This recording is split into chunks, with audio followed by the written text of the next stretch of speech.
Yo, this is a ton of plays. Pokemon Sword, Isle of Armor. Alright, I've been doing some training recently, as you probably can see, because my Kubfu is no longer a level 10 Pokemon. No. He's 73! Yeah. So the main way of getting some levels up was to do max raid battles. Just join some people's max raid battles, especially the 5-star ones. You'll get some Exp Candy L and Exp Candy XL. You should get plenty of those and then you can level up your Kubfu pretty quickly. If you also have Fog in Isle of Armor, that means you have a chance to face Blizzy. Well, it's still a rare chance to see Blizzy, but it's able to be shown. So for example now, today, as this recording, there's no fog here, so there's no way of meeting Blizzy. You have to try another day. Now, this is important. You have the Tower of Waters, where we are now, and the Tower of Darkness, here. Once you've chosen which tower to ascend, there is no turning back. So you can't go back and say, oh, I want to go Tower of Darkness instead. No, you can't. It's too late. You need to make sure you know what you want to do, because if you decide to change, it's too late. Then you have to either restart the game from your save file, or you need to, well, start over again. It's that simple. You can only choose one. Now, I already mentioned in the last previous episodes that I went for Tower of Darkness in my Pokemon Shield Let's Play. Or not Let's Play, because I just played Shield on my own. So I will not be going Tower of Darkness here, but I will instead go Tower of Waters here. And it kind of depends, because Kubfu will evolve into a new Pokemon. The second typing will be depending on the tower he ascends. And that's why I'm going to go with Tower of Waters here. It will become a water fighting dual type. Now, what will it become, and what is this tower's training, these trials? Well, let's find out. This is the Tower of Waters. It's a training ground where Kubfu will learn the true essence of water. If you raise Kubfu to at least level 70, its training will go smoothly. Once you enter the tower, you won't be able to leave until you best 5 opponents, or are defeated yourself. What's more, the tower you didn't choose will be close to you forever. Now, do you wish to forsake the path of darkness to follow the path of water? Yes. Remember, there will be no turning back once you have made your choice. Are you sure you want to climb the Tower of Waters? I am sure. I can tell your heart is set. Best of luck to you. And now, the game has basically told you that Tower of Darkness is now completely lost. So bye Tower of Darkness. Now, you only have Kubfu in your team. You're not allowed to have anyone else in your team. Only Kubfu. I would recommend to put an expert belt or something else that basically increases your damage done with super effective moves, or maybe fighting moves or so on. I think this setup here is pretty nice. So close combat for when you just want to one-hit KO something quickly. Break if you know you can't, just to deal good damage. Aerial Ace against other fighting types, and Iron Head is also good against Pokemon weak to Steel. For example, Fairy, because Fairy good against fighting, so Iron Head can be used against the Fairy types. Now, you ready? Let's move forward and let the first of many battles start. Rain falls to become a river, and the river will empty flow into the ocean. Such is the great cycle of water. It will swallow you whole. Guess that's one way to say it. Matadojo student number 1, and she has Psyduck. Yeah, they don't have their own Kubfus, at least yet. So we don't have anything else we can do to do super effective moves against Psyduck here. It's a pure water type, so let's just go with Brick Break for some stab bonus. Stab, which of course stands for same attack type bonus. Or same type attack bonus. I could have probably used close combat here. I wasn't really sure how much damage I would do, so I just did a Brick Break. I'll just do number 2, and Psyduck goes down.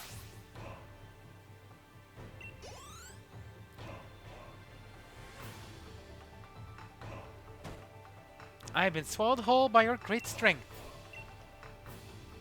That's nice to hear.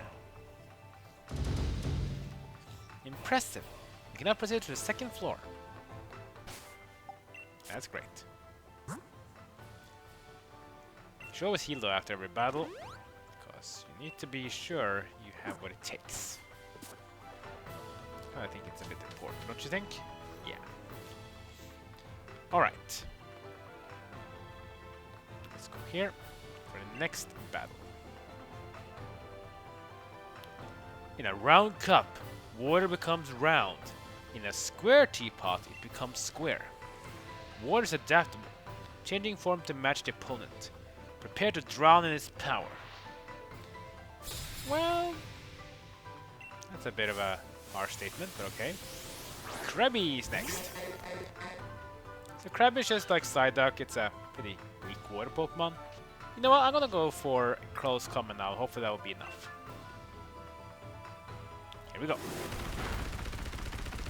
No, it was not. So see, Krabby is a bit more tanky than Psyduck, that's why it didn't work. And now I'm gonna take more damage as well. Metal Claw. Doesn't do too much damage because the Krabby is not a steel type, so it doesn't get any bonus from doing the Metal Claw. Well, let's finish it off with a Brick Break. And that should take the end of the Krabby. So, see, so far, pretty simple, right? Well, it's gonna get tougher as you get higher up, especially in the very end, in the final trial.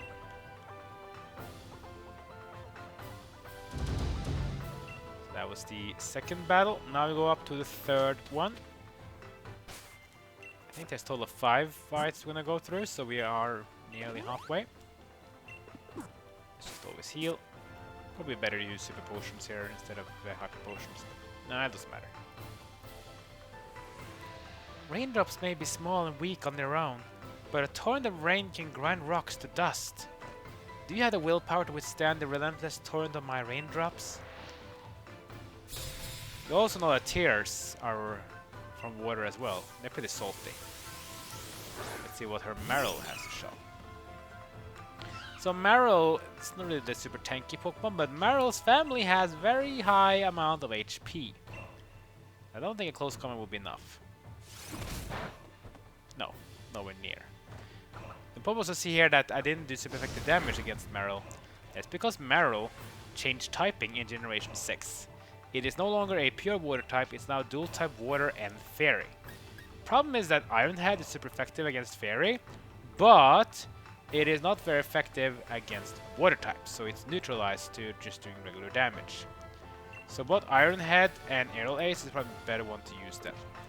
For extra attack power wise, it's better to use Iron Head instead. Aqua Jet with a priority move, just a quick attack.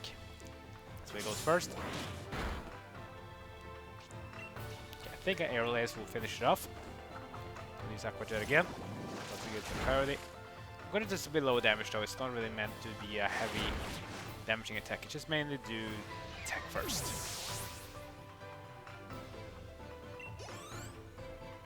That was the Marill. Beat the student here. That means we're taking down 3. We have 2 more to go before we can complete the Tower of Waters. Let's see. I haven't moved Milk though. That one's 100 HP. A bit better to use than Hyper Potion. Hyper Potion is 120. Alright. The 4th one now. Let's see what he has. Maybe he has some evolutional Pokemon. Water will freeze and harden when cold, or evaporate and fly through the sky when hot.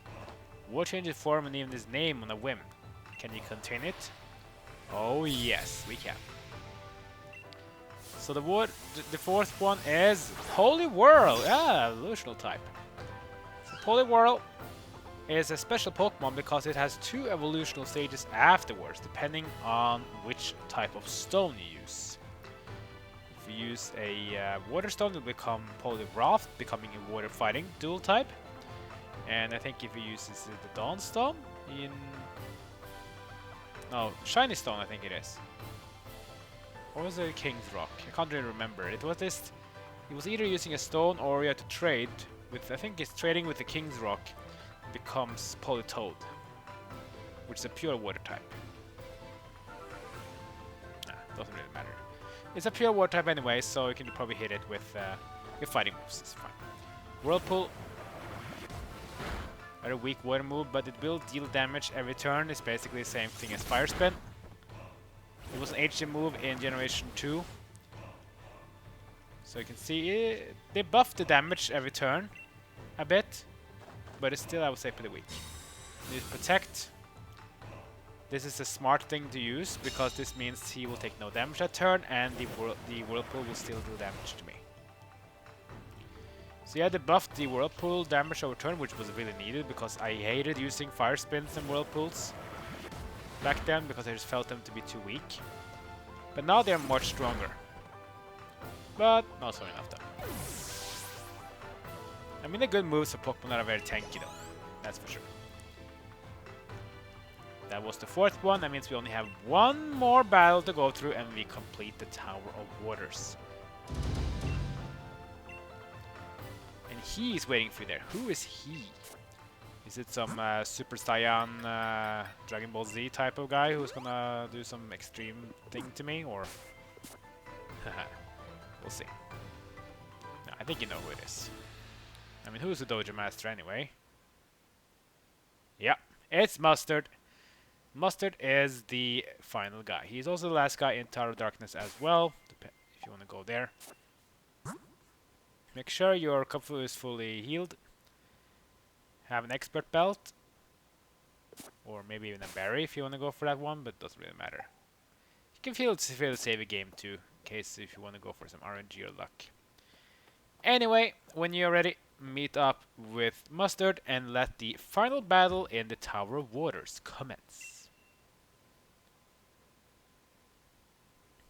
There you are! I figured you'd choose the Tower of Waters, so I decided to wait for you here. Satano, Kubfu, you've both done well to get this far. Your final opponent is little old me. It's been a while since the last time I battled like this, but I think you can handle it. A stream too clear is avoided by fish Pokemon. We all need some darkness in ourselves. Let me be the one to teach you the final lesson on the essence of water. And here we go. And it's gonna be Mustard. And now he goes his Super Saiyan form. Look at that. Dojo Master Mustard, oh yeah. And he will have his own Kubfu. That's right, this is gonna be a duel between the Kubfus. I'll need to get serious if I'm to take you on. Hone your senses now and let this battle sharpen you. Show me what you can grow. I love this type of battle. Like, he's become super serious. Get cool music. So now we're gonna get up against the Kubfu of our own. So Kubfu is a fighting type, which we already know. You can do this in multiple ways. You can do close combat for massive damage, or aerial ace. In my opinion, let's start with aerial ace to see how much damage we can inflict. Watch close, Tano. These are what Kubfu fists are truly capable of. Let's go do aerial ace on us as well, as expected. So we will. Oh, that's nice. Let's do one more aerial ace. Focus energy, increasing his critical hit chance. If we hit the LS, we should win. And of course it will hit because the LS always hits. Oh, then we get a critical hit. Why didn't we get critical in the first one? Yeah, it doesn't really matter. Duel is over anyway. Kubfu wins! Our Kubfu, that is, of course.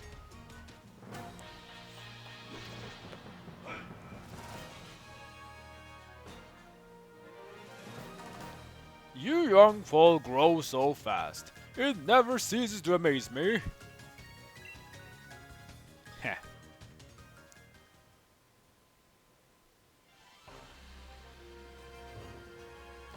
What a team! Impressive. Most impressive. Yeah. Oh, Kubfu's so cute. Look at him. He's so cute. There's a lot of charisma and character in that Kubfu. But Kubfu no more soon. Whew. I knew you were worthy of my trust, Tano. You have done well, very well indeed, in raising Kubfu to this level of strength. Leon was once my best student, a long time ago. He too attempted this trial, but he never made it to either tower. He got lost along the way. Now it's finally time for Kubfu to evolve. Go and show Kubfu the Scroll of Waters. Kubfu is ready now. So yeah, there's no evolution by levels here or using some evolutional stones. Instead, it's actually simple. It's an event type of triggering evolution mechanism in this one. So, the Kubfu we have right now, take a look at it and say goodbye. One thing though, this kind of I would say important. If you do care about the Pokédex on Pokemon Home, the home application on Switch and mobile, make fully sure you transfer your Kubfu to your home once, so you can register your Kubfu there. Because if you don't do that, well, your Kubfu won't be registered, and the other Pokemon will be instead. So make sure to save your game, go to Pokemon Home, and set your Pokemon up in Pokemon Home, so that it can be registered there in the Pokédex if you care about that. If you don't care about it, or if you already have that sorted, then we can continue. So just go to the scroll behind Mustard, and it will do its thing on itself. There it is, the Scroll of Waters. Do you want to show Kubfu the Scroll of Waters and how it evolves? Yes or no? Yes if you're ready, no if you want to register in the Pokédex or Pokemon Home, or just, I don't know, whatever reason. But you have to continue anyway, so let's go with yes.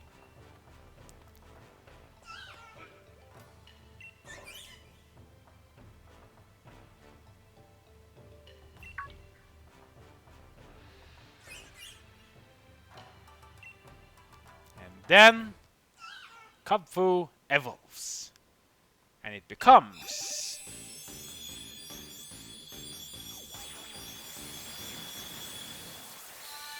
this one. Kubfu evolved into Urshifu.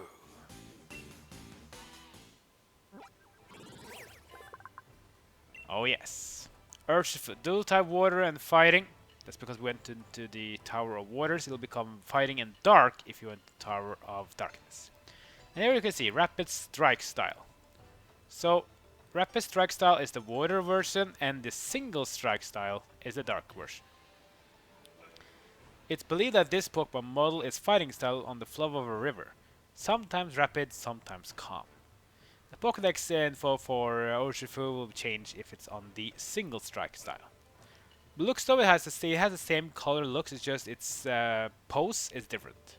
And of course the typing. Now to learn Surging Strike. This is its signature ability. You want to make sure you learn this one.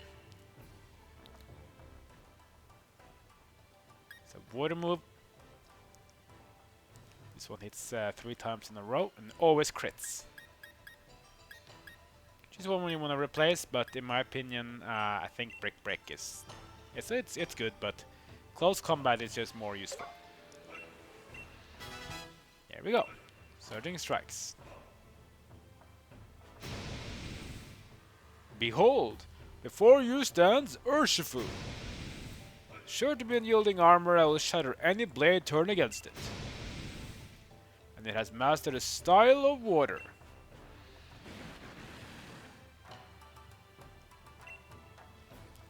Huh, you've certainly grown, haven't you? And the thing not long ago you would run and hide behind me the moment you got scared. Indeed. No matter how old I get, witnessing someone grow always brings joy to my heart. Cetano, Urshifu, Thank you both from the bottom of my heart. Oh, I almost forgot. I give this to anyone who has faced me when I was taking the battle seriously. I get Master's League card. That's pretty cool. Now then, let's head back to the dojo. Such talent and strength. Perhaps the time has come. Time for what? What does he have in store now?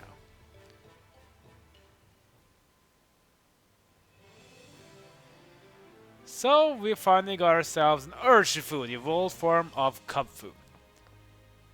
But what we're gonna do now? Well, let's have to go back to the dojo. So obviously, he has something else in his mind. What will that be? We'll see next time. Because next time, it's time to empower Urshifu a bit. Before maybe we end our journey here in the Isle of Armor. But we're not gonna end it like that though. Even when the storyline ends, we will explore it a bit, explore the regions of Isle of Armor, and maybe even try some actual battles with our brand new Urshifu. We'll see. Like, comment, and subscribe. Follow me on social media, and that's it for now.